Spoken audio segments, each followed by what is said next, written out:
and welcome to ACD Camping, the home of woodland shenanigans on a shoestring budget. I'm ACD and today I'm going on a little hike around Bolton Priory, the Strid and up around Malham. So we're going to get his skates on now. Still about 3 miles out, 3.5 miles or so.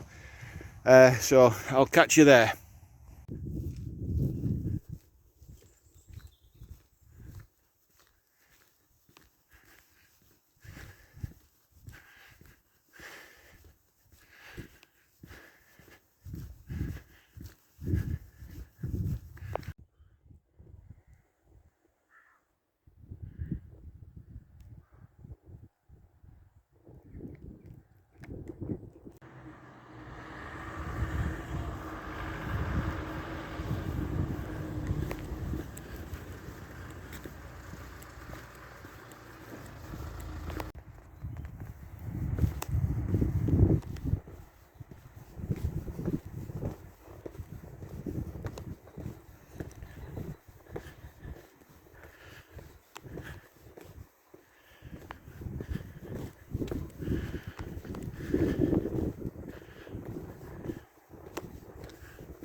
Welcome to Bolton Priory.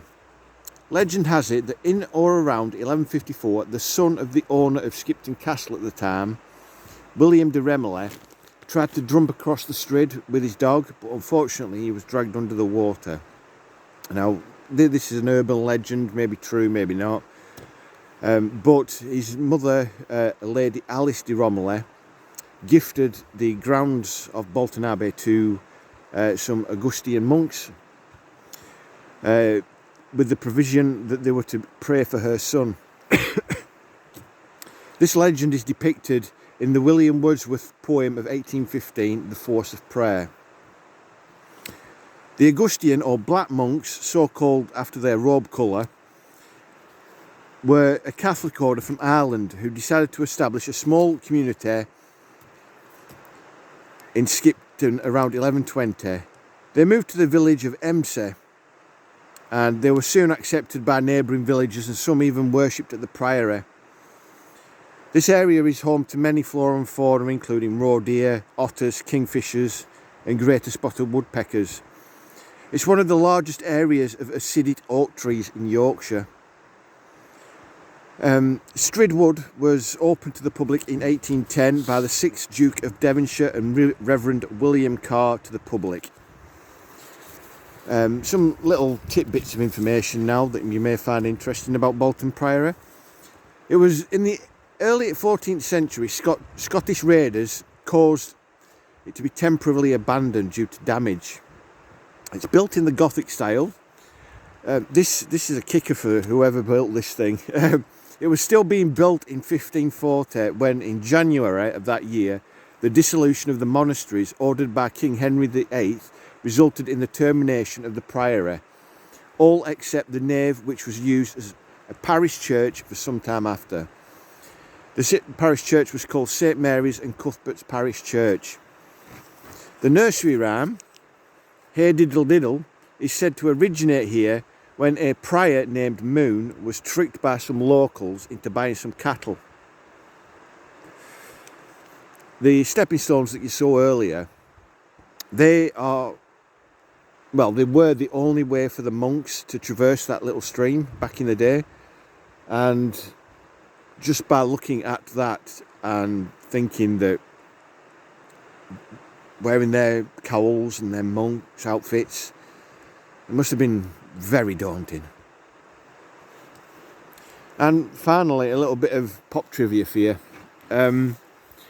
Veiled in fog, the Priory can be seen on the cover of the album Faith by The Cure, which came out in 1981.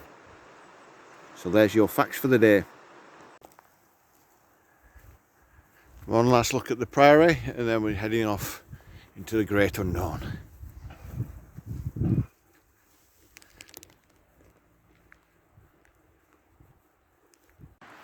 The very first time that I bivvied in the Yorkshire Dales was right underneath that little dead branch, and I could see that tree line all night, and I woke up to the Priory just there.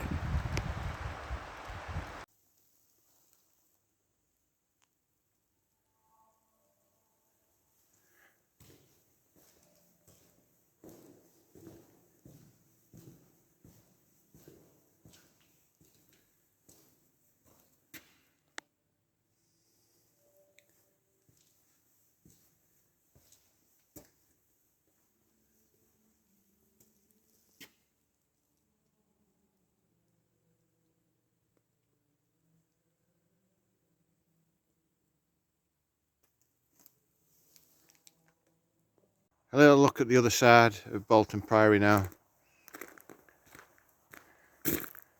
Even though it lays in ruins, you can see how magnificent it must have been. And the monks praying, helping out the local communities.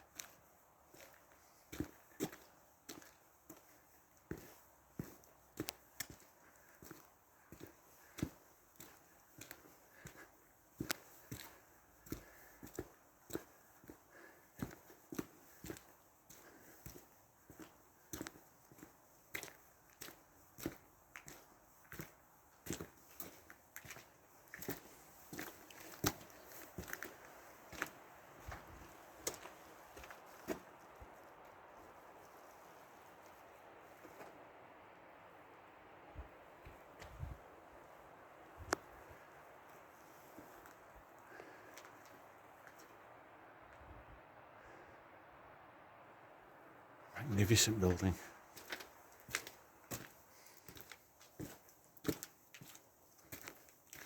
And there is still the ability to go and worship. It's been going on for 850 years. I'm either going mad or it's trying to snow, so I'm going to have to keep my eyes peeled now. May have to be Malham Cove another time, fortunately. Lesson learned. Well, I say lesson learned. Don't trust the weather apps. 20% chance of rain. And looks like we're getting snow. Oh well. So there's a bit of fog forming now.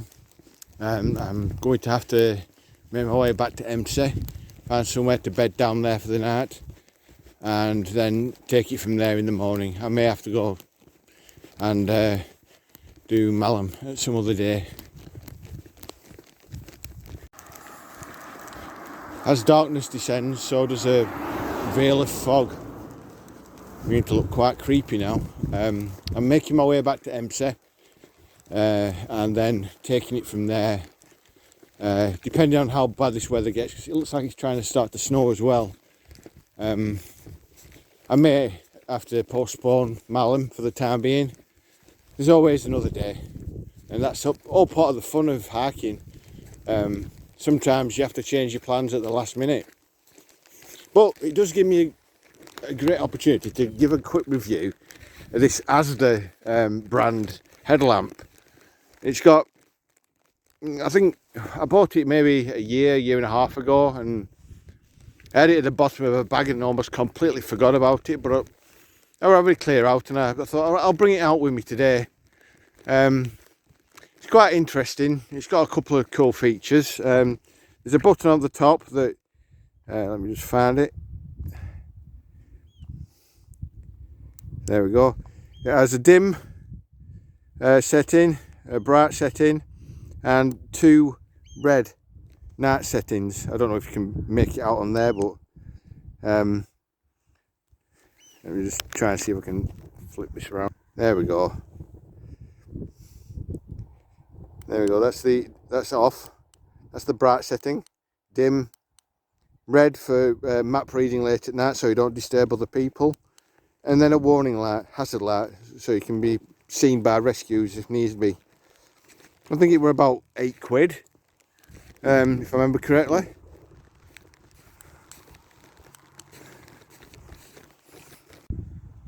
Tea time now, and I'm having a vegetarian all day breakfast. I'll let you know what it's like once I've cooked it and ate it. But as always, leaving no trace. Quick review. Tasted just like generic pork and beans, really. Just, you know, those Hans beans and sausages things. Sort of tasted like that.